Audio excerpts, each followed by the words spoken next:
Hi, hello and welcome to my channel Charulata Accounts. Class 12க்கான commerce revision போயிட்டுருக்கு 2 marks பார்த்துட்ருக்கோம்.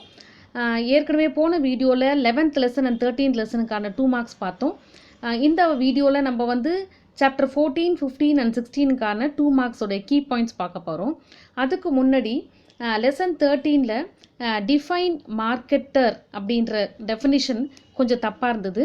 அதுக்கான டெஃபினிஷனை இப்போ இந்த மாடியூலில் எக்ஸ்பிளைன் பண்ணிவிட்டு then we will move on to chapter 14. Okay, kindly excuse me for the wrong definition given to you. Okay, so டெஃபினிஷனுக்கான marketer பார்த்தீங்கன்னா a person whose duties include the identification of the goods and services desired by a set of consumers as well as the marketing of those goods and services on behalf of a company. This is a definition given by Business Dictionary. See, ஒரு marketer அப்படிங்கிறது ஒரு person தான். அவருடைய duty என்ன include பண்ணுது அப்படின்னா he has to identify the goods and services, that goods and services which have been desired, which have been wanted by the customers, and he has to market those goods and services for the customers on behalf of the company. Okay, ஒரு product manufacture பண்ணுறாங்க ஒரு கம்பெனிலனா அதை வந்து கன்சியூமரை போய் reach ஆகிறதுக்கு அந்த marketer தான் என்ன பண்ணணும், என்ன மாதிரி கூட்ஸ் அண்ட் சர்வீசஸை கஸ்டமர்ஸ் விரும்புகிறாங்கன்னு ஐடென்டிஃபை பண்ணணும். அதையே என்ன பண்ணணும், அவர் வந்து மார்க்கெட் பண்ணி ஆகணும். he has to recognize and he has to market those goods and services on behalf of the company. Okay, now we will move on to this chapter 14, marketing and marketing mixக்கான 2 marks என்னன்னு பார்க்கலாம். First question வந்து what is marketing. Marketing அப்படிங்கிறது இது வந்து ஒரு பர்சனோட வேலை. ஆக்சுவலாக he has to do the marketing. So it is the one of the business functions that all the activities that take place in relation to the markets for the purpose of satisfying human needs and wants. So இது வந்து ஒரு business function. என்ன மாதிரியான activities that takes place in relation to the market. Okay, எல்லா ஆக்டிவிட்டீஸும் market சம்மந்தப்பட்ட எல்லா ஆக்டிவிட்டீஸும் என்னெல்லாம் நடக்குதோ to reach or to satisfy the human needs and wants, அதுதான் main purpose of the marketing. Okay, so it is a business function and all the activities that take place in relation to the market for the purpose of satisfying the human needs and wants is said to be marketing. Next, define marketing mix. Marketing mix is a pack of 4 sets of variables, namely product variable, price variable, promotion variable and place variable. Actually இந்த marketing mix அப்படிங்கிறது ஒரு set of 4 variables அப்படின்னு சொல்கிறாங்க. இதை பற்றியெல்லாம் நம்ம 3 மார்க்ஸ்லேயும் 5 மார்க்ஸ்லேயும் உங்களுக்கு explain பண்ணுறேன். இது ஜஸ்ட் 2 மார்க்ஸுங்கிறதுனால இது 4 ஞாபகம் வச்சுக்கோங்க. 4 பீஸ் ஆக்சுவலாக product, price, promotion and place. இது 4ம் இருந்தால் மட்டும்தான் ப்ராடக்ட் மேனுஃபேக்சர் ஆகிற இடத்துலேருந்து கன்சியூமருக்கு கரெக்டாக போய் சேரும். So this is a definition given by Mr. Jerome McCarthy. Okay, so marketing mix is a pack of 4 sets of variables, namely product variable, price variable, promotion variable and place variable. Okay, now coming to the next question, what is meant by grading? Grading அப்படின்னா என்னென்னா இது வந்து this is a process dividing the products. ஒரு similar கேரக்டரிஸ்டிக்ஸாக இருக்கிறது, shape, size, type, weight, quality இதெல்லாம் வச்சு என்ன பண்ணுறோம், ப்ராடக்ட்ஸை நம்ம என்ன பண்ணுறோம், டிவைட் பண்ணுறோம். இப்போ குவான்டிட்டினா வெயிட்டு, கிலோமீட்டர், லிட்டர் அந்த மாதிரி. சைஸுனா இப்போ ஷூஸு இல்லை கிளாத்ஸ் எல்லாம் நம்ம எப்படி இது பண்ணுவோம், சைஸை பேஸ் பண்ணி தான் நம்ம கிரேட் பண்ணுவோம். குவாலிட்டினா ஹை, மீடியம், லோ குவாலிட்டின்னு சொல்லுவோம். கலர்ஸ் எல்லாம் எதை கிரேட் பண்ணுவாங்க, எதை எக்ஸாம்பிள் பார்த்தீங்கன்னா வெஜிடபிள்ஸ், ஃப்ரூட்ஸ் இதெல்லாம் கலர்ஸை பேஸ் பண்ணி கிரேட் பண்ணுவாங்க. ஸோ கிரேடிங் அப்படின்னா it means classification of standardized products into certain well defined classes. Okay, grading அப்படிங்கிறது classification, எதை கிளாஸிஃபை பண்ணுவாங்கன்னா ஸ்டாண்டர்டைஸ்டு ப்ராடக்ட்ஸை எப்படி கிளாஸிஃபை பண்ணுவாங்கன்னா to a certain well defined கிளாஸஸாக. ஓகே, நான் சொன்னல குவான்டிட்டி, சைஸ், குவாலிட்டி, கலர் அந்த மாதிரி டிஃப்ரெண்ட் கிளாஸஸில் அதை என்ன பண்ணுவாங்க, கிளாஸிஃபை பண்ணி வைக்கிறது தான் கிரேடிங் அப்படின்னு சொல்கிறாங்க. Next, define product. A product is anything that can be offered to a market for attention, acquisition, use or consumption that might satisfy a want or a need. This is the definition given by Philip Kotler. Okay, product அப்படின்னா ஒரு பொருள். அது என்னன்னா it will be offered in the market. எதுக்காக?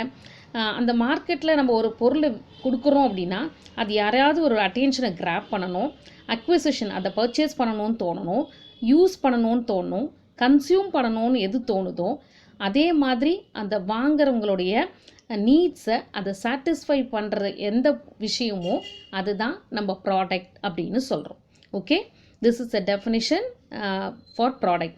அ product is anything that can be offered to the market for என்னென்ன பர்பஸுக்காக, attention, acquisition, use or consumption. யூஸ்னாலும் கன்சம்ஷனாலும் ஒன்று தான்.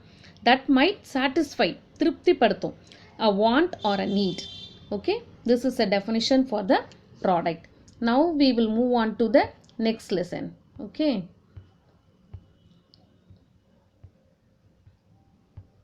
இது வந்து recent trends in marketing chapter 50. இப்போ வந்து மார்க்கெட்டிங்கில் நிறைய ட்ரெண்ட்ஸ் வந்துருச்சு இல்லையா, அதை பற்றி தான் இந்த லெசனில் சொல்லியிருக்காங்க. ஃபர்ஸ்ட் கொஷின் வந்து பிஸ்னஸ். பிஸ்னஸ் அப்படின்னாலே உங்களுக்கு தெரியும், it is meant for earning the profit. So business அப்படின்னா any business that has been earning the profit through electronic mode, அதை தான் நம்ம பிஸ்னஸ்ன்னு சொல்லுவோம். All the business transactions carried out through internet and other online tools is called business. Okay, next question, define marketing. So பிஸ்னஸ்க்கும் மார்க்கெட்டிங்க்கும் difference தெரிஞ்சுக்கோங்க. Business அப்படின்னாலே அங்கே வந்து ப்ராஃபிட் மோட்டிவ். மார்க்கெட்டிங் அப்படிங்கிறது என்னென்னா, marketing is achieving marketing objectives through the use of digital technologies like internet, world wide web, email, wireless media etcetera. So இந்த marketing அப்படிங்கிறது என்னென்னா, இந்த ப்ராடக்டை கன்சியூமருக்கு ரீச் பண்ணுறதுக்காக பல டெக்னிக்ஸை யூஸ் பண்ணுவாங்க. லைக் அட்வர்டைஸ்மெண்ட், சில மீடியாஸ் எல்லாம் யூஸ் பண்ணி, டிவி, மாஸ் மீடியா, அப்புறம் லைக் டிஜிட்டல் டெக்னாலஜிக்கலாக internet, world wide web, online மூலமாகவே எல்லாம் பண்ணுறாங்க இல்லையா. ஆன்லைனில் பிஸ்னஸ் பண்ணுவாங்க. மார்க்கெட்டிங் வந்து இமெயில் மூலிமா, இன்டர்நெட் மூலிமா பண்ணுறது தான் இந்த மார்க்கெட்டிங். ஓகே, அந்த ப்ராடக்டை கன்சியூமருக்கு ரீச் பண்ணுறதுக்காக வேண்டி என்னெல்லாம் டெக்னிக்ஸு எலக்ட்ரானிக் மூலமாக பண்ணுறாங்களோ that is said to be marketing. Okay, next அதில் 2 கொஷின் தான் சாப்டர் 15 பொறுத்த வரைக்கும். நவ் நெக்ஸ்ட்டு வந்து சாப்டர் 16 கன்சியூமரிசம். கன்சியூமரிசம் அப்படின்னா என்னன்னு தெரிஞ்சுக்கோங்க. அது வந்து ஒரு செட் ஆஃப் ரூல்ஸ் இல்லைனா ஒரு லா அப்படின்னு வச்சுக்கலாம். Which will protect the people. எந்த பீப்புளை who are shopping or who are spending money on the products, அதை தான் கன்சியூமரிசம் அப்படின்னு சொல்லுவோம். ஓகேவா, இது வந்து ஷார்ட்டாக உங்களுக்கு சொல்கிறேன். Okay, who is a consumer. Consumer தான் யாரெல்லாம் வந்து பர்ச்சேஸ் பண்ணுறாங்களோ, வாங்குகிறாங்களோ அவங்கள தான் நம்ம, அதாவது சர்வீஸாகவும் இருக்கலாம் இல்லை கூட்ஸாகவும் இருக்கலாம், அவங்கள தான் நம்ம கன்சியூமர்னு சொல்லுவோம். Okay, a consumer is one who consumes goods manufactured and sold by others. வேறு யாரோ விற்கிறாங்க, அதை நாம் கன்சியூம் பண்ணுறோமோ யாரோ அவங்க தான் நம்ம கன்சியூமர் அப்படின்னு சொல்கிறோம். Next, one who avails services such as banking, transport, insurance etc. is also called a consumer. ஒரு கூட்ஸை தான் வாங்கணும், பர்ச்சேஸ் பண்ணணும்னு அப்படின்னு கிடையாது. சர்வீசஸ், டிரான்ஸ்போர்ட், நம்ம பஸ்ஸில் போகிறோம் அப்போ நாம் கன்சியூமர் தான். நம்ம இன்சூரன்ஸ் எடுக்கிறோம் அப்போ நம்மளும், அப்போ அந்த சமயத்தில் நம்ம கன்சியூமர். பேங்க்கில் போனாலும் நம்ம கன்சியூமர் தான். ஸோ கூட்ஸாகவும் இருக்கலாம், சர்வீசஸாகவும் இருக்கலாம். when we consume which have been given by others, those who are said to be the consumer. Okay, and the next question is define consumerism. It is an attempt to enhance the rights and powers by buyers in relation to sellers. நான் என்ன சொல்லியிருக்கேன் ஏற்கனவே, இது consumerism அப்படிங்கிறது ஒரு law, ஒரு set of rule which will protect the people who shop and spend. அதே தான் இங்கே சொல்லியிருக்கான். It is an attempt to enhance the rights and powers by buyers in relation to sellers. அதாவது பையர்ஸை ப்ரொடெக்ட் பண்ணுறதுக்கான ஒரு விஷயந்தான் இந்த consumerism. Okay, next give 2 examples of adulteration. Adulteration அப்படின்னா கலப்படம். ஓகே, நிறைய விஷயங்களில் கலப்படம் நடக்குது. அதில் ஒரு 2 எக்ஸாம்பிள்ஸ் கொடுங்கன்னு சொல்லி கேட்டிருக்காங்க. Mixing of stones with grains and then papaya seeds is added to black pepper. மிளகுல வந்து பப்பாயா சீட் ஆட் பண்ணுறது, அரிசியிலலாம் வந்து கல் ஆட் பண்ணுறது, இதெல்லாம் வந்து எக்ஸாம்பிள்ஸ் ஃபார் த அடல்ட்ரேஷன். இன்னும் நிறைய எக்ஸாம்பிள்ஸ் உங்களோட புக்ஸில் கொடுத்துருக்காங்க. If you feel that is easy you can write that also. Next, what is caveat emptor? Caveat emptor is a Latin term that means let the buyer beware. அதாவது இது இப்படி தான் pronouns பண்ணணும். caveat emptor அப்படின்னு தான் pronouns பண்ணணும். அதாவது இவங்க என்ன பண்ணுவாங்க அப்படின்னா, இது என்னன்னா buyer should be aware. அதாவது the principle that the buyer purchases at his own risk. அதாவது எந்த விதமான வாரண்டிக்கான there will be a absence of express of warranty in the contract. அதுதான் நம்ம caveat emptor அப்படின்னு சொல்லுவோம். அதாவது இப்போ ஜான் வந்து ஒரு வீடு வாங்குறாரு ஆதம் அப்படின்ற ஒருத்தர்கிட்டேருந்து. ஜான் கேட்குறாரு செல்லர்கிட்ட ஏதாவது டிஃபெக்ட்ஸ் இருக்கா அந்த வீட்டில் அப்படின்னு கேட்டார்னா, செல்லர் சொல்கிறாரு தேர் இஸ் அ லீக்கேஜ் இந்த பாத்ரூம் அப்படின்னு சொல்கிறாரு. சொல்லிவிட்டு it was been fixed and it has been we have made it ready அப்படின்னு சொல்கிறாரு. அப்படின்னா அப்போ என்ன அர்த்தம் அப்படின்னா, பையர் வந்து he is taking his own risk about the quality of the product. That is said to be caveat emptor. Okay, buyer வந்து he will be aware of what he is buying from the seller. Okay, the principle of caveat emptor serves as a warning to the buyers that they have no recourse with the seller if the product does not meet their expectations. Okay, so எல்லா ரிஸ்கையுமே யார் ஏற்றுக்கிறாங்க? Pier தான் எடுத்துக்கிறாங்க. Sale பண்ணி முடித்ததுக்கப்புறமா செல்லர்கிட்டேருந்து அவர் எந்த விதமான எதையும் எதிர்பார்க்க முடியாது. Because he is been informed earlier about the product or the goods what he is getting from the seller. Okay, next, what is caveat venditor? The principle of caveat venditor, which means let the seller beware, by which goods are covered by an implied warranty of merchantability. அதாவது இதில் என்னன்னா, seller will be responsible for any problem that the buyer might encounter with the service or product. Okay, இதில் என்ன அப்படின்னா, seller வந்து தான் responsible. பையருக்கு ஏதாவது problem இருந்துச்சுன்னா ப்ராடக்டில் யார் ரெஸ்பான்சிபிள்? இதில் செல்லர் இஸ் ரெஸ்பான்சிபிள். ஓகே, இதுதான் difference between caveat emptor and caveat venditor. Next, right a short notes on consumer protection act 1986. The act is referred in short as COPRA. அதாவது கன்சியூமருக்கு CO, ப்ரொடெக்ஷனுக்கு PR and ஆக்டுக்கு A, COPRA அப்படின்னு இதை சொல்கிறாங்க.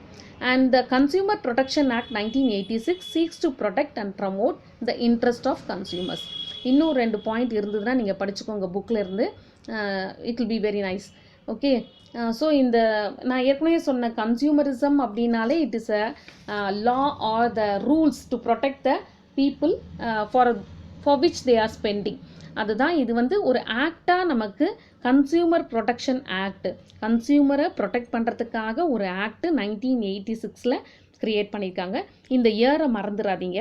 இன்னும் ஒரு சில points இருந்துச்சுன்னா அதையும் இது கூட சேர்த்து எழுதுங்க. Okay, this is about chapter 14, 15 and 16க்கான 2 marks. And we will meet you in the next video with the other 2 or 3 lessons. Hope you are clear with this. கூடவே படிச்சுட்டு வாங்க, அப்போ தான் we can complete the portion at the earliest. All the best children. Be prepared for your public exam. Thank you.